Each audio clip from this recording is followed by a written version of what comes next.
Alors, bonjour et bienvenue à cet événement de Saturn pour ce chapitre de Dakar.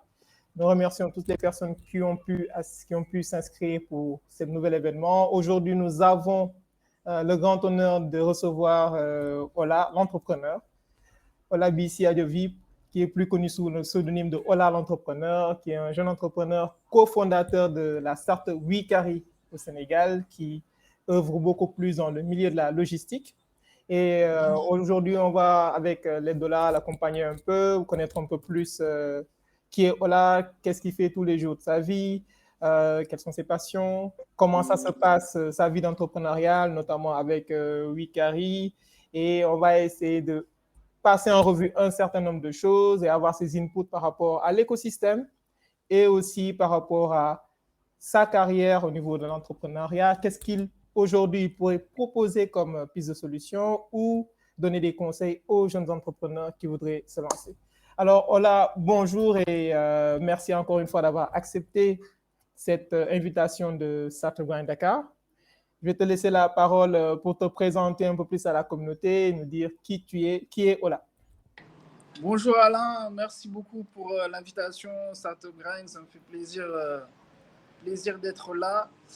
Et comme tu l'as dit, tu m'as bien présenté. Moi, c'est Ola, donc entrepreneur depuis maintenant 10 ans, hein, parce que j'ai commencé en 2012, quoi. Donc presque 10 ans. Okay. Et basé à Dakar, et on est dans le domaine de la logistique. Super. Alors, comment est-ce que ça a commencé avec toi? Tu as commencé ta carrière entrepreneuriale? En fait, pour moi, le déclic, ça a été quand je suis allé faire une formation en école de commerce. Et j'avais déjà un diplôme d'ingénieur. Et comme je savais pas, j'avais pas d'intérêt particulier pour un secteur précis en ingénierie où je savais pas trop quoi faire. J'ai un ami qui s'appelle Modibo, grand entrepreneur aussi. C'est mon grand, quoi. C'est mon mentor. Lui, il m'a conseillé de compléter une formation en école de commerce et donc avec une formation spécifique en entrepreneuriat. Okay. C'est ce que lui, il a fait et moi, j'ai fait la même chose après lui. Pas dans les mêmes écoles, mais c'était à Paris en tout cas. Et c'était dans les années 2010-2011. Et moi, c'est là vraiment que j'ai dit je vais être entrepreneur. Il faut que c'est par force, tu vois. Donc, j'ai fini la formation en 2011 et Wikari, ça a commencé en 2012. Ok. Comment est-ce que ça a pris feu? On va dire, comment est-ce que tu es passé de, ok, tu veux être entrepreneur, et comment est-ce que Wikari a été fondé? Comment est-ce que l'idée est venue avec tes cofondateurs? Parce qu'aujourd'hui, tout le monde veut devenir entrepreneur, en parenthèse, d'accord? Mais il faut aussi trouver la bonne idée, ce sur quoi on veut entreprendre, parce qu'entreprendre, quand même, mine de rien, c'est une passion pour la plupart des entrepreneurs. Ils aiment entreprendre dans un secteur qu'ils aiment bien, essayer de trouver une réponse à une solution. Comment est-ce que ça a commencé pour toi avec Wikari? Alors, au début, j'étais sur plusieurs projets, c'est-à-dire que j'avais un projet... est-ce que je me rappelle même? J'avais des projets... Il y avait un truc dans le domaine de la finance où je voulais faire quelque chose par rapport à la gestion des tontines, parce que j'ai remarqué que au niveau de la communauté africaine à Paris, il y avait beaucoup de gens qui faisaient des tontines. Et après, moi, je suis originaire du Bénin, qui est un grand pays de tontines. Et bon, le Sénégal aussi, ils font des tontines, le Cameroun, etc. J'avais un projet dans ça. J'avais un autre projet, je ne sais plus dans quoi. Et j'étais sur plusieurs projets et je me cherchais. Et un jour, je suis tombé sur un problème qui m'a concerné directement. Et c'est à partir de ce problème-là qu'on a convergé vers Wikari. En fait, j'avais un colis à envoyer au Bénin et j'ai eu beaucoup de difficultés à l'envoyer. C'était un petit colis que j'envoyais à la famille. Et finalement, j'ai dû donner à quelqu'un qui voyageait et tout. Et je me suis dit, ouais, mais si moi j'ai galéré comme ça, mais il doit y avoir plein de gens qui galèrent, qui n'arrivent pas à envoyer des colis et tout. Et au début, mon idée, c'était de créer un sorte de site qui met en relation des voyageurs avec des gens qui ont des colis à envoyer. Et c'est quelque chose qu'aujourd'hui, ColisGP, le site ColisGP fait très bien. Moi, à l'époque, en 2011, comme ça, je bossais sur ça. Ça s'appelait Carry It. Et je regardais, j'avais vu des gens qui faisaient des choses similaires en Australie. J'avais vu un gars aussi, j'ai oublié s'il était d'Afrique du Sud ou bien c'était à moitié Afrique du Sud, moitié quelque part en Europe qui faisait des choses similaires.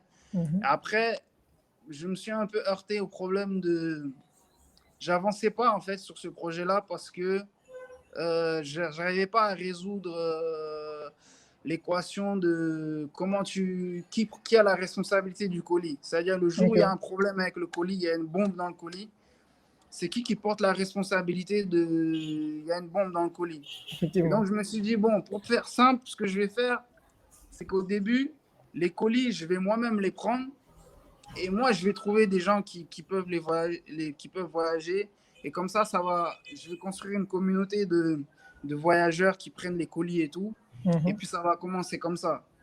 Après, je me rends compte que comme j'ai quelques amis sénégalais sur Paris, ben, on me dit qu'il y a des GP, il y a des dames qui voyagent et tout ça, qui prennent les colis dans leur bagage et tout. Et j'avais mes gars à Dakar qui, eux, étaient déjà entrepreneurs. Ils avaient monté un business dans le domaine de la livraison de courrier pour des entreprises à Dakar. Donc, Youssou et Pauma. Et du coup, j'ai appelé Youssou et j'ai dit, ouais, je vais t'envoyer des colis. Je vais t'envoyer des colis à Dakar, quoi. On a discuté comme ça 20 minutes au téléphone. Et puis, c'est parti comme ça. Donc, moi, j'ai mis le site en ligne. Et j'ai pris le premier colis à Paris je crois que c'est juillet 2012. Et puis, c'est parti comme ça. J'ai donné à des GP. Et puis voilà. Super, super. Alors, une question qui revient souvent, c'est que quand on est dans le monde entrepreneuriat, quand on cherche souvent des cofondateurs, on va dire que c'est assez difficile d'en trouver parce qu'on a souvent un problème de vision d'ensemble. Les gens ne convergent pas forcément vers la même vision et au fur et à mesure que ça avance, peut-être qu'il va y avoir beaucoup de difficultés à raisonner de la même façon et on ne va pas souvent s'entendre sur le même consensus. Comment ça s'est passé avec tes cofondateurs? Parce que aujourd'hui, effectivement, vous évoluez dans, on va dire, deux environnements différents. Comment est-ce que, au jour le jour, comment est-ce que la relation de travail avance et comment vous avez réussi à fusionner, on va dire, cette même envie de la logistique pour en faire aujourd'hui ce que WeCarry est devenu?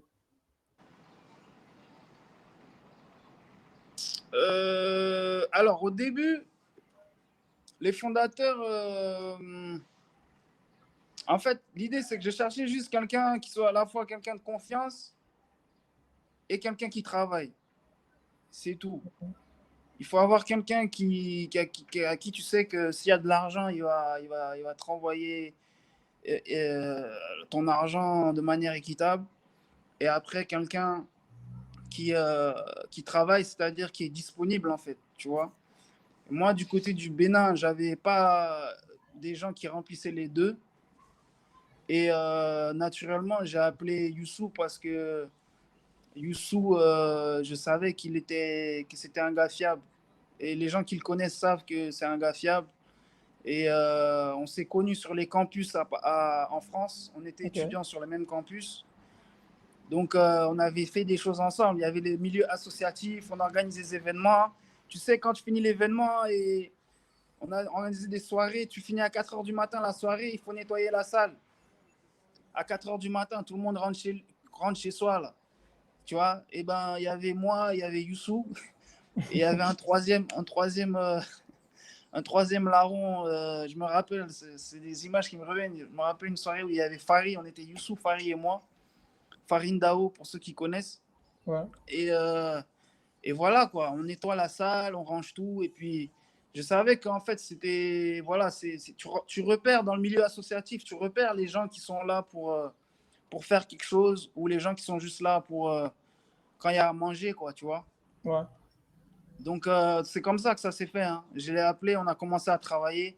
Pas d'histoire de contrat, d'histoire de non, on va séparer les parts, on fait 50-50, on fait ci, on fait ça. Rien de tout ça. On commence seulement. On commence. Et on voit au bout de 1 mois, 6 mois et tout, comment ça évolue.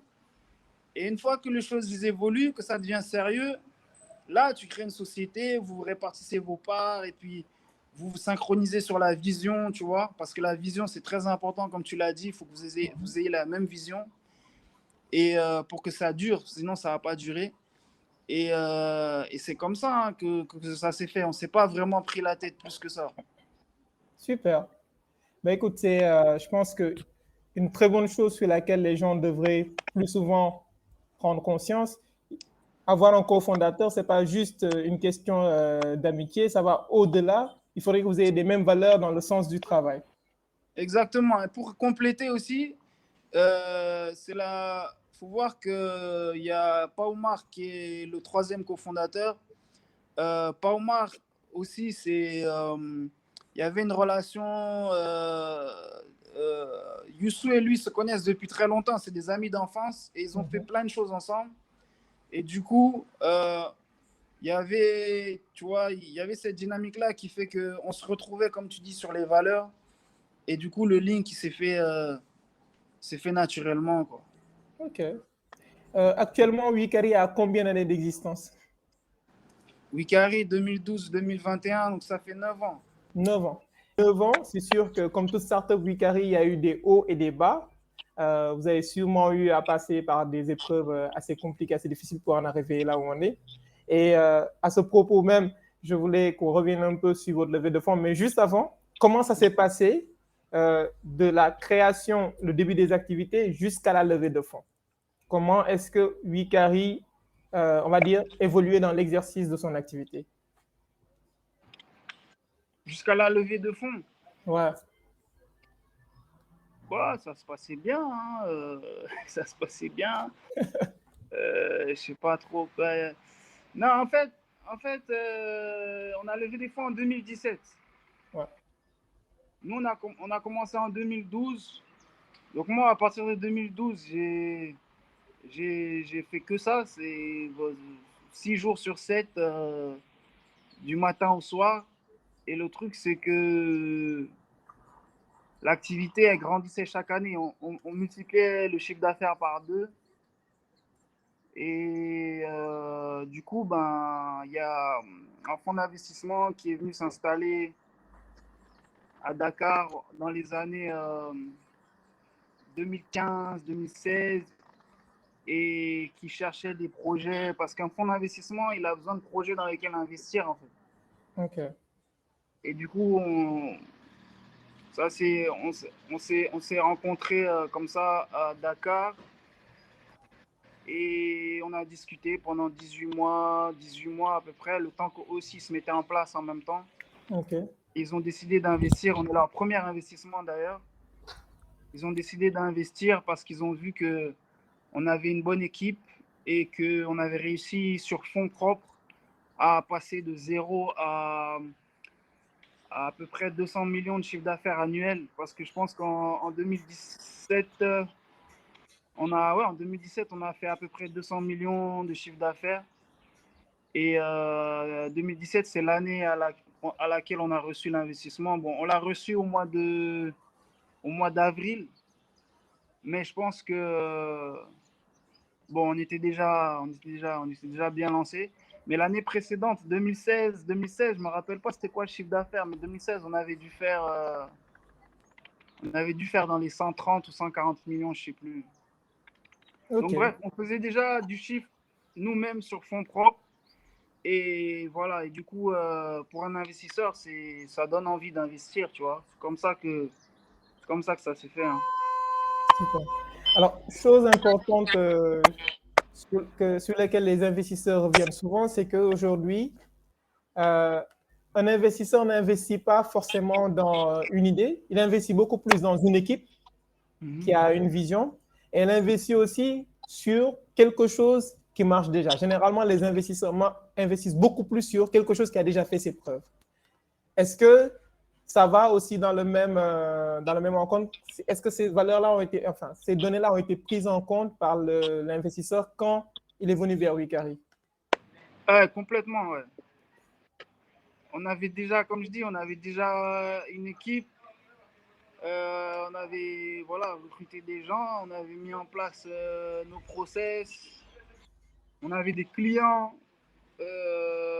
et on avait la chance d'être un peu les premiers sur le type de service qu'on proposait parce qu'on était les premiers au Sénégal à proposer un service qui permet à des personnes habitant au Sénégal de se faire livrer des produits disponibles sur des sites de vente en ligne internationaux. Okay. Donc, par exemple, tu habites à Dakar et puis tu veux te faire livrer un colis Amazon, un colis Cdiscount, un colis vente privée, ce genre de choses-là. En fait, ça, c'est Wikari qui a proposé ça en premier. Et du coup, le truc, c'est bien parti, quoi. C'est bien parti. On a aussi mis pas mal d'argent dans la communication. Si tu regardes, il faut aller voir sur notre chaîne YouTube les vidéos de 2013, 2014 et tout ça. C'est des vidéos qui sont vraiment, c'est des vidéos amateurs parce qu'on faisait tout nous-mêmes. Désolé, ça a bugué, je ne sais pas trop ce qui s'est passé. Peut-être un souci au niveau de la plateforme, c'est pas grave. On va... Après, derrière, aujourd'hui, il y a plein de gens qui le font. C'était une bonne idée, mais après, il n'y a pas vraiment de barrière à l'entrée. Donc aujourd'hui, beaucoup de gens le font. Et puis c'est bien. Après, nous aussi, on a un peu changé de modèle. On est plus concentré sur les clients professionnels. Et on propose d'autres services. Et voilà, aujourd'hui, en 2021, on est toujours avec les investisseurs qui ont investi en 2017.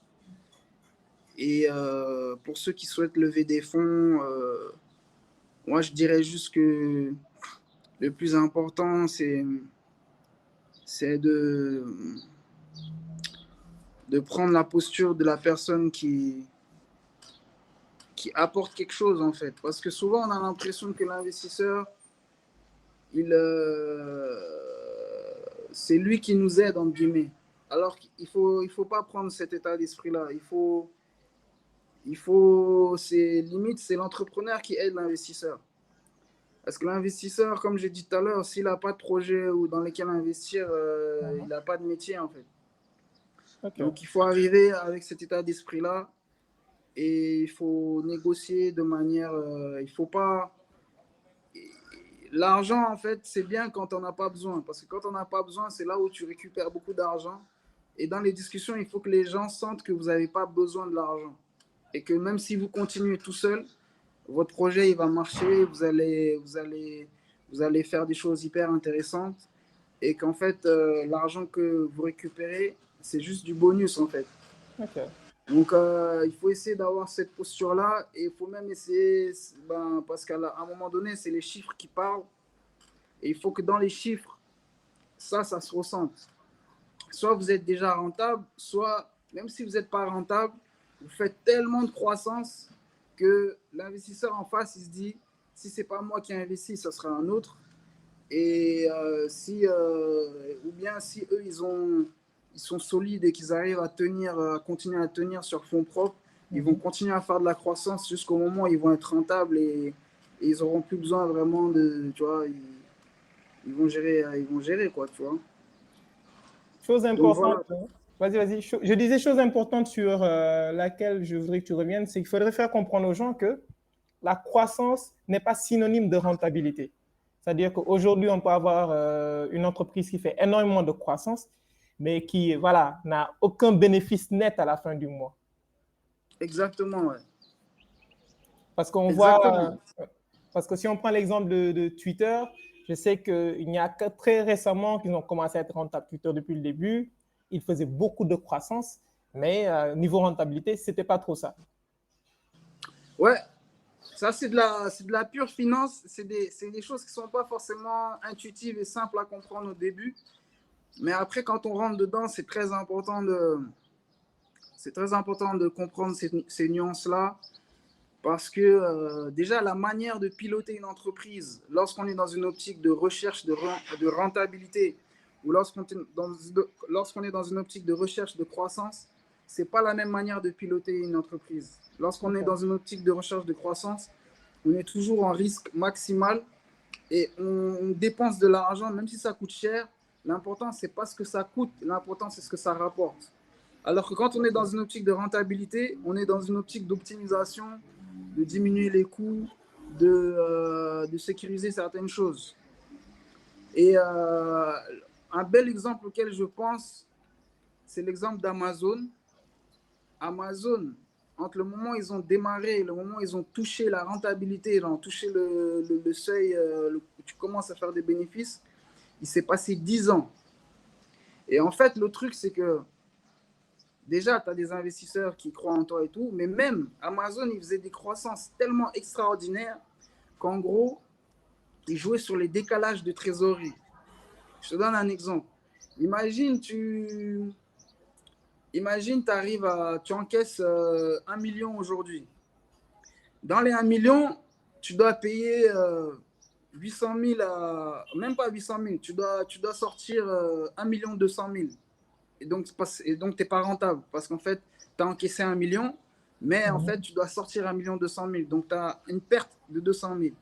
Le truc, c'est que si tu négocies bien avec tes fournisseurs que les 1 200 000, tu ne vas pas les décaisser aujourd'hui, mais tu vas les décaisser dans 90 jours. Tu vois? Donc, en fait, tu as un délai qui te permet de ne pas sortir tout l'argent tout de suite. Du coup, rendez-vous dans 90 jours. Maintenant, dans 90 jours, les 1 200 000 là, tu dois les sortir. Tu dois les décaisser. Sauf que tellement ta croissance, elle est rapide, c'est que 90 jours après, tu n'as pas rentré 1 million, mais maintenant, tu rentres 3 millions en fait. Tu vois? Donc, en fait, l'argent que tu rentres là, 90 jours après, il est suffisant pour payer ta dette de tes fournisseurs. Et on continue à grandir comme ça, à grandir. Ce qui fait que quand on prend ta comptabilité, quand on prend ton bilan, même si tu n'es pas rentable, mais en fait, comme tu continues à grandir et que tu as des bons délais fournisseurs, eh ben, ton activité, elle vit et tu arrives à payer et à fonctionner en fait. Et tu joues juste sur les décalages de trésorerie. Je pense que c'est des petits conseils que les gens pourraient utiliser parce qu'aujourd'hui, on se rend compte qu'il y a beaucoup d'entrepreneurs qui ont la bonne idée, qui ont la hargne, qui ont l'envie de faire, mais malheureusement, ils n'ont pas cette compétence technique ou managériale, bref, de gestion, qui leur permettent de faire la course, on va dire, sur le long terme. Donc, ils se retrouvent facilement à avoir ce problème de trésorerie, à trouver un moyen de pouvoir payer les fournisseurs, ainsi de suite, ainsi de suite, et finalement à mettre la clé sous la porte parce qu'ils n'ont pas su trouver le moyen de bien gérer ce flux d'activité-là. Mais Alain, tu sais, j'ai une petite histoire que je veux partager. Regarde. Vas-y. En 2011, j'étais à... Non, c'était 2010-2011. J'étais à Paris. Donc, je disais, j'étais en école de commerce. Une école qui s'appelle ESCP Europe, très, très, très bien et tout. C'était bien. Et il y avait un collègue dans ma classe, plus jeune que moi. Il avait monté un business où, en fait, il vendait des pulls pour les étudiants dans des écoles en France. Donc, par exemple, imagine, toi, tu es étudiant à, je sais pas, à l'IAM. Lui, en fait, il va voir l'IAM, il fait plein de pulls avec le logo IAM, des pulls jolis et tout, brandés. Okay. Et ensuite, il vend aux étudiants. En gros, ce business-là, excusez-moi, ce business-là, en fait, il était rentable. C'est-à-dire que le gars, il avait réussi à avoir un modèle où il avait des clients, il faisait du chiffre d'affaires et tout, et il était rentable. Et ils ont mis la clé sous la porte. Et ils ont mis la clé sous la porte parce qu'ils ont mal géré leur trésorerie. Parce qu'en fait, ils sont mis dans une situation où il y a un fournisseur à qui ils devaient 300 000 euros. 300 000 euros, ça fait 200 millions. Et ce fournisseur-là, il les a lâchés et il a dit j'arrête parce que vous ne me payez pas, donc j'arrête. Et le truc, c'est que si par exemple tu es rentable, en théorie, tu as l'argent pour le payer. Mais toi, tu as pris l'argent pour par exemple faire des investissements, pour recruter des super gens, ou bien je sais pas, tu as fait des dépenses que tu ne devais pas, et puis tu as sur la confiance et la relation que tu as avec tes fournisseurs pour que la dette fournisseur, il patiente et tout, parce qu'il t'avait donné un petit délai. Et en même temps, tu comptes aussi sur l'encaissement que tes clients te payent. Maintenant, imagine, donc tu as dépensé un peu d'argent et tu as des clients qui devaient te payer, mais finalement, ils ont mis un peu plus de temps que prévu à te payer. Du coup, tu as un trou dans la trésorerie. Le fournisseur, il s'énerve. Le fournisseur, il dit, je ne travaille plus avec toi, j'arrête, je stoppe la production, tu me payes ce que tu me dois. Eh bien, tu es fini, en fait. En Ouais, tout cas, eux, ça leur a mis un coup, ils ne se sont pas relevés de ça et ils ont dû fermer. j'imagine. Ben, écoute, j'espère que ça ne va pas arriver à beaucoup d'entrepreneurs et qu'ils vont prendre conscience, s'il le faut, aller se capaciter par rapport au management d'une entreprise et surtout à la gestion de la trésorerie, ce qui est très important. Je voudrais revenir un peu sur votre levée de fonds. Je t'avouerai que j'ai fait une formation où j'ai rencontré Omar et il nous a donné enfin, il nous a raconté une petite anecdote par rapport à votre levée de fonds. C'était assez drôle, mais ça faisait quand même un peu peur par rapport à ce qui attendait de futurs entrepreneurs. Il nous expliquait que euh, au moment où vous avez réussi à faire la levée de fonds, effectivement, la semaine qui a suivi, il y a eu la notice, c'est passé dans les journaux qu'effectivement, Wikari a fait une levée de fonds de tant de millions. Et le truc, ce qui l'a choqué, le truc drôle, c'était que dans la même semaine, il y a eu des agents de la mairie qui se sont pointés au siège pour pouvoir encaisser des patentes, encaisser des taxes, et ainsi de suite, sur beaucoup de choses. Il y avait des gens qui commençaient déjà à millimétrer l'enseigne pour voir effectivement combien vous deviez payer, ainsi de suite. Et je me Ouais. dis, mais c'est drôle, mais c'est quand même, ça fait peur, mine de rien. C'est-à-dire que on passe du jour au lendemain du noir sous les projecteurs et on a énormément de services fiscaux qui commencent à vous courir après. Oui, il faut payer ceci, il faut payer cela. Comment est-ce que vous êtes arrivé à gérer ça, sachant que euh, les impôts, c'est quand même un sujet, on ne va pas dire tabou chez les entrepreneurs, mais c'est quelque chose qui démotive extrêmement les gens à entreprendre. Non, il faut pas que ça démotive, hein. Au contraire. Les impôts, ça fait partie des problèmes. Moi, j'aime bien en parler, mais c'est des bons problèmes. Si les impôts te courent après, c'est que tu as un business. T'as du chiffre d'affaires, a priori, quoi. Donc, c'est des bons problèmes à avoir. Vaut mieux ça que, par exemple, ne pas avoir de clients, tu vois. Ok. Mais nous, après, ces problèmes-là, des inspecteurs qui viennent et tout ça, bon, c'est plus lié à la médiatisation qu'à la levée de fonds, hein. Et je pense qu'il y a d'autres entrepreneurs qui ont vécu ce genre de choses-là et qui n'ont pas forcément levé des fonds, quoi. C'est-à-dire que si tu as une petite interview, tu passes à la RTS, on te voit à la télé, ah, on dit, ah tiens, ça a l'air bien, il a l'air de gagner de l'argent, on va aller toquer à sa porte. Donc, ça arrive à tout le monde. Après, les impôts, au final, c'est des êtres humains, donc on négocie, on parle, on leur explique, et puis on essaye de trouver un terrain d'entente, parce que des fois, tu dois payer une somme, ils t'arrangent sur un échéancier que tu puisses payer en plusieurs fois. Il y a aussi Ouais. des fois où ils ont besoin que tu leur expliques et tu les éduques sur ton activité. Parce que surtout quand tu es dans des activités un peu nouvelles, nous, il y a une partie de l'activité qu'ils ne comprenaient pas vraiment. La partie achat en ligne avec les sites de vente en ligne internationaux, ça, il faut leur expliquer pour qu'ils comprennent qu'il y a certaines rentrées d'argent. En réalité, ce n'est pas du chiffre d'affaires, donc ce n'est pas de l'argent sur lequel tu peux prendre des impôts. Il y a aussi la question de la TVA. Quand tu es dans certaines activités, en réalité, il y a des segments des segments sur tes factures, en fait, des parties, des services que tu factures sur lesquels il n'est pas censé avoir de TVA, parce que c'est des prestations faites à l'international. Donc, il faut parler avec eux et il faut dialoguer avec les impôts le plus tôt possible. Moi, je pense qu'il faut pas non plus, quand tu fais 100 000 francs de chiffre d'affaires, aller dire aux impôts, ça y est, je suis là. Mais dès que tu commences à embaucher des gens, quand tu commences à avoir des revenus récurrents tous les mois, avoir une certaine stabilité, le plus tôt tu commences à parler avec eux, le mieux, parce que il vaut mieux que, entre guillemets, vous grandissez ensemble, plutôt que tu restes dans ton coin et puis un beau jour, quand ils arrivent pour te chercher, ils arrivent pas, ils arrivent pour te, tu vois, ils arrivent pour prendre un max de choses, quoi. Alors que si vous vous connaissez depuis le début, ils comprennent et puis vous avancez ensemble. Je pense que c'est un bon conseil que beaucoup vont retenir. Moi, en premier lieu, toujours faire attention et essayer de grandir avec, on va dire, en parallèle avec les impôts parce que c'est très important et surtout s'y connaître parce que je pense que d'une forme juridique à une autre ou bien d'une activité à une autre, les formes imposables vont changer et qu'effectivement, il Ouais, vaut mieux se renseigner très tôt que d'être au dernier moment mis sur le fait et que voilà, on paye les pots cassés.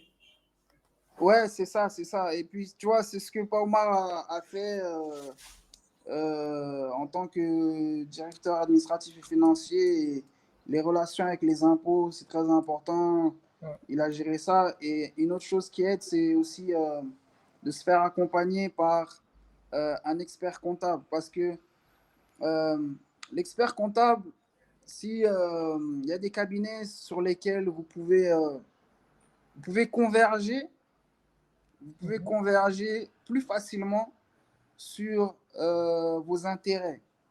C'est-à-dire que l'expert comptable, c'est un agent privé. Et lui, à partir du moment où il te facture une prestation et tout, son intérêt, c'est que ton entreprise se développe. Son intérêt, c'est que tu grandisses et que truc. Et du coup, des fois, comme ils ont aussi l'habitude de communiquer avec les services fiscaux, des fois, il va t'éviter certaines erreurs, il va t'optimiser sur certaines choses, et il va t'orienter, il va te conseiller. Parce que il y a des choses que tu ne peux pas savoir, tu ne peux pas tout savoir. Et donc, moi, je recommande, dès que vous avez les moyens, un petit 150 000 ou 200 000 francs par mois à dépenser, il faut payer un expert comptable et vous faire accompagner pour bien structurer vos finances et tout, et pour pouvoir mieux dialoguer avec le fisc. Parce qu'en fait, le fisc, là où des fois ça bloque, c'est que lui, son intérêt, c'est de te taxer un max.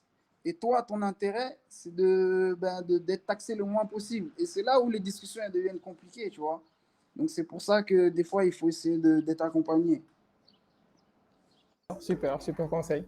Alors, là, en dehors de ta vie à Wikari, on va le dire comme ça, tu es Ouais. beaucoup active, enfin, tu es beaucoup actif au niveau de l'écosystème. Est-ce que tu peux nous parler un peu de l'accompagnement que tu fais par rapport aux jeunes, de ta prise, on va dire, ton engagement au niveau de l'écosystème startup au Sénégal? Parce que je savais, Wikari, vous êtes vraiment engagé sur beaucoup de volets. Qu'est-ce que tu fais au quotidien pour aider, on va dire, les jeunes entrepreneurs au niveau de l'écosystème du Sénégal? Waouh, ça c'est une grande question ça. Non mais j'ai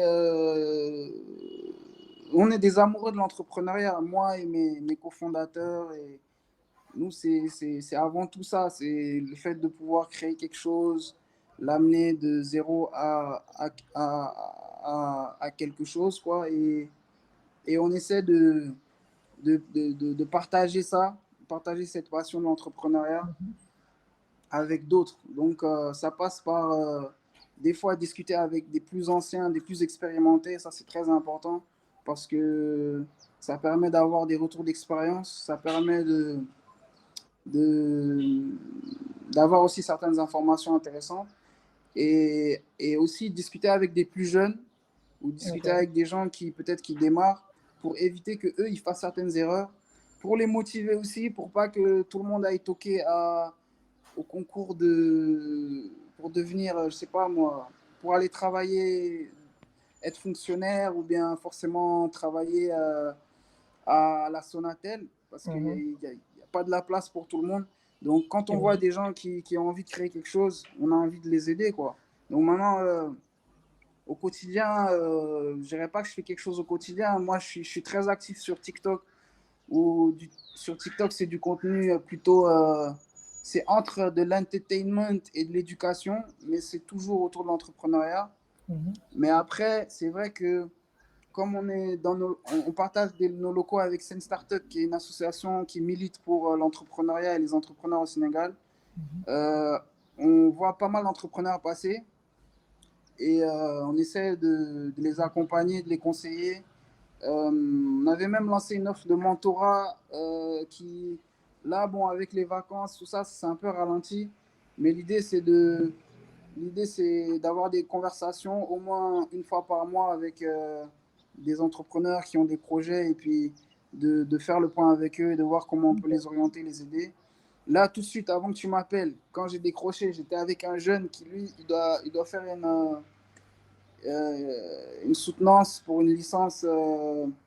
Il doit présenter un projet entrepreneurial et donc il a choisi un projet dans la logistique. Donc là, on a passé 1 heure et demie au bureau à parler de modèle économique, de clients, de marché, de comment tu structures tes prévisions financières, etc. Et, euh, et voilà, en général, c'est des choses comme ça. Je fais de manière peut-être un peu informelle. Et puis, euh, et puis voilà, mais je recommande à ceux qui ont... Au Sénégal, l'écosystème est riche, vraiment. Et pour ceux qui souhaitent se faire conseiller et tout, il y a plein de portes auxquelles toquer. Moi, je le fais avec plaisir, mais il y a toujours... je vois qu'il y a... Alors, j'ai découvert quoi? J'ai découvert des jeunes, là, un truc qui s'appelle co-design ou quoi, qui font des formations en design thinking. Il y a Sen Startup qui est là. Il y a qui est là aussi? Bon, il y a les incubateurs CETIC. Bon, je pense que tu connais bien l'écosystème aussi. Ouais. Donc, si tu as des idées ou des portes auxquelles on peut toquer, il faut nous partager ça.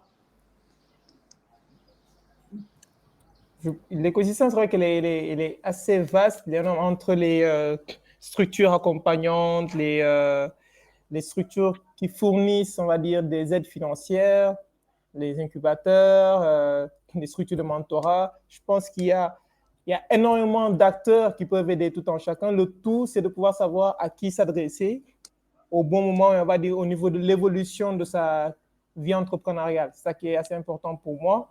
Parce qu'aujourd'hui, on ne peut pas se lever, avoir une petite idée et dire, ouais, bon, je vise la levée de fonds. Il y a quand même tout un process qu'il faudrait suivre. Et comme tu l'as dit, le plus important, c'est de se faire accompagner et d'avoir des mentors. Parce que quand tu n'as pas de mentor et entrer comme ça dans la vie entrepreneuriale, surtout ici au Sénégal, où effectivement, déjà, dans l'environnement social, c'est compliqué, ça peut être chaotique. C'est essentiel d'avoir quelqu'un quand même qui a déjà fait un bout de chemin, qui peut vous dire attention par rapport à là, ça peut être assez compliqué. Ça me rappelle d'ailleurs une petite histoire que j'ai lue sur LinkedIn par rapport à la DER qui finançait un certain nombre de projets.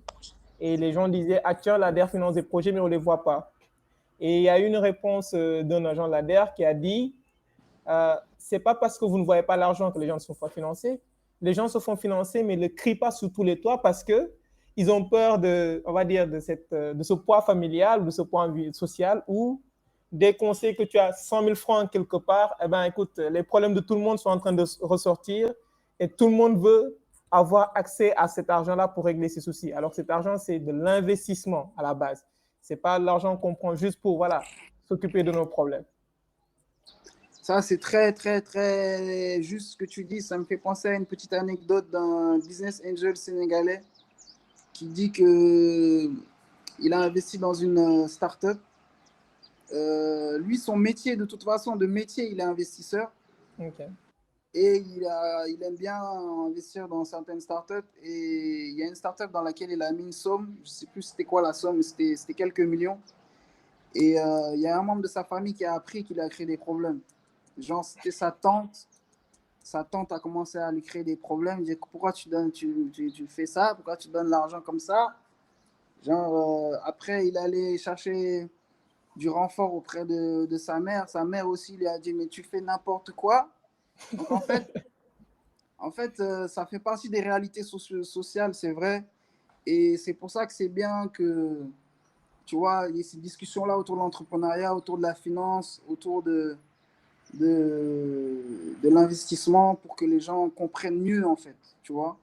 Comprennent mieux que, ben, quand ton business, il n'est pas rentable, même si tu touches de l'argent, c'est pas c'est pas raisonnable, c'est pas pertinent de prendre cet argent-là et d'aller le donner à des amis ou à des membres de la famille parce que c'est pas pareil que quand ton business a percé et que on compte ton bénéfice ou on verse des dividendes et là tu fais plaisir aux gens. Effectivement. Mais faire plaisir aux gens sur de l'argent qui est censé payer des fournisseurs ou censé financer du matériel pour ta boîte, c'est pas une bonne idée de le jeter partout, quoi. Tout à fait. Alors, on est bientôt au terme de notre meet-up. Je ne sais pas si tu as quelque chose à dire, peut-être une anecdote à nous raconter par rapport à quelque chose qui t'a marqué sur ton parcours entrepreneurial. J'ai beaucoup d'anecdotes, mais le problème, Bah c'est écoute, que vas-y, vas-y. je les ai pas listées. Je les ai pas listées. Et des fois, tu sais, ça revient sur un déclic, ça revient dans les conversations, quoi. Mais Bah j'ai écoute, beaucoup d'anecdotes. donne-nous une ou des anecdotes qui te reviennent là sur le déclic. Waouh. Non, là, comme ça, j'ai pas, j'ai pas forcément quelque chose là tout de suite. Mais après, il y a aussi des choses. Là, j'en ai une là, mais j'ose pas la dire parce que c'est un peu. C'est un peu. C'est des choses. Tu sais, il y a des choses quand tu partages des erreurs. Après. Ah là là là là là là. Bon, attends, je sais comment je peux formuler ça, mais en gros, c'est sur la formalisation. Ok, Sur la formalisation, parce que lorsque tu as des employés et tout, au Sénégal, il y a un truc que tout le monde fait, tout le monde déclare ses employés en prestataire, tu vois. ok, Et nous, à un moment donné, dans Wikari, on avait beaucoup la majorité, enfin, ouais, la majorité des gens étaient sous contrat. Soit il y en a qui étaient en CDI, il y en a qui étaient en CDD et tout. Mais il y en a aussi, ils étaient prestataires, il y en a, ils n'avaient pas de contrat, il y en a, ils étaient aussi, bon, tu n'as pas vraiment de contrat. mhm, Et, un jour, on a une visite d'un inspecteur, un inspecteur du travail. Et c'était chaud. C'est-à-dire il a fallu évacuer les lieux de manière rapide pour les gens qui n'avaient pas de contrat, tu vois. C'est-à-dire qu'il a excuse-moi. fallu, c'est-à-dire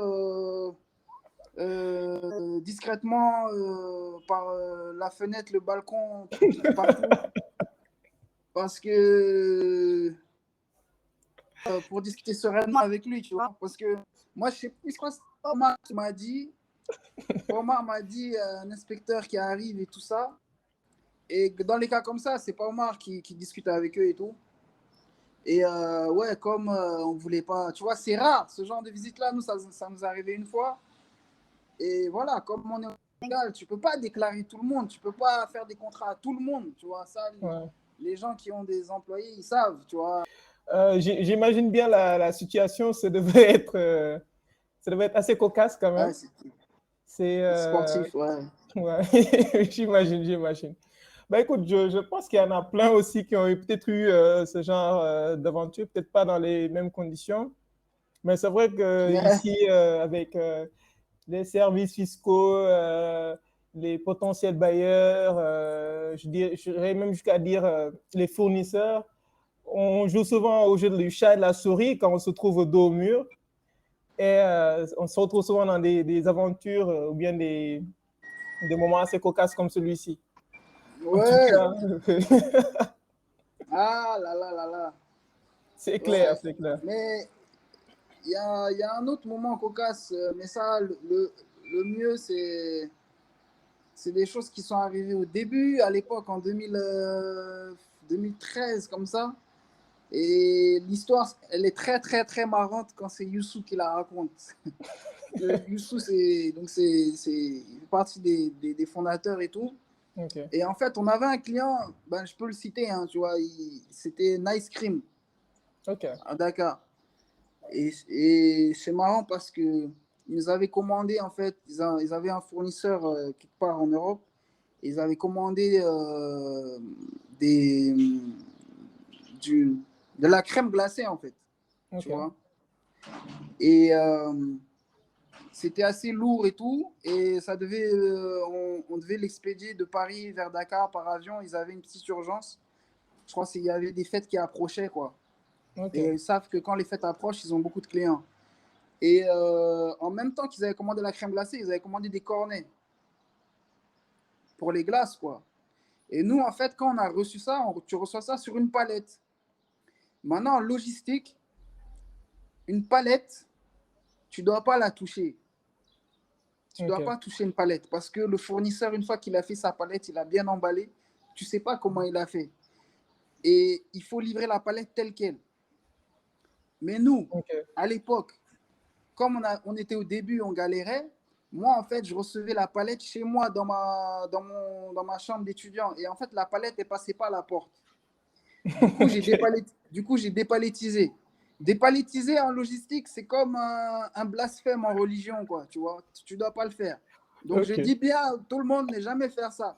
Et c'était à l'époque, on était jeunes. Du coup, je dépaletise. Maintenant, au moment de donner au transporteur pour décoller, pour que ça prenne l'avion, pour que ça vienne à Dakar, on charge et tout. Et avant, le transporteur, en fait, il a remis sur palette. Il a refait une palette avant que ça prenne l'avion. Et quand il a fait la palette, qu'est-ce qu'il a fait? Il a mis les cornets en bas, des trucs légers en bas, et il a mis les trucs lourds dessus. Du coup, quand ça arrive, je me rappelle, c'est Youssou, il réceptionne le truc, il met dans le camion, il va livrer dans les locaux donc de Nice Cream et tout. Et au moment où il réceptionne, ils ouvrent le truc.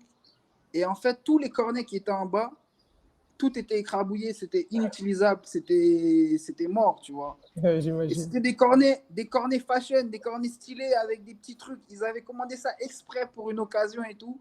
Quand ils ont fait ça, ils ont dit wow, ils ont appelé le patron direct. Le patron est descendu. Bon, moi, j'avais envoyé le truc, j'étais à Paris, mais Youssou, il m'a raconté. Mais c'était un grand moment de solitude. Parce que tu veux dire quoi au client, en fait? Le gars, il a compté sur toi, il avait une fête et tout ça. Tu l'as gâté sa livraison. Le gars, il a dit ça fait 20 ans qu'il est dans le métier, il a jamais vu ça. Il était dépassé, le client. Donc voilà, c'est une autre petite anecdote comme ça. Je pense que si on se mettait à compiler toutes les petites anecdotes de tous les entrepreneurs au Sénégal, on aurait de quoi vraiment avoir des fous rires, c'est sûr, c'est sûr. Ouais. Les clientes qui sont des femmes enceintes aussi, où tu dois les livrer avant l'accouchement, des pressions extraordinaires. On a tout vu à Wikari, on a tout vu. En tout cas. Mais écoute, c'était un énorme plaisir de t'avoir. On est à la fin de notre meet-up. C'est un énorme plaisir de t'avoir, d'avoir partagé avec nous un petit peu ton parcours entrepreneurial, ce que tu as fait à Wikari. Et merci pour aussi ces conseils et ces superbes anecdotes. Mais en tout cas, j'ai eu un beau fou rire.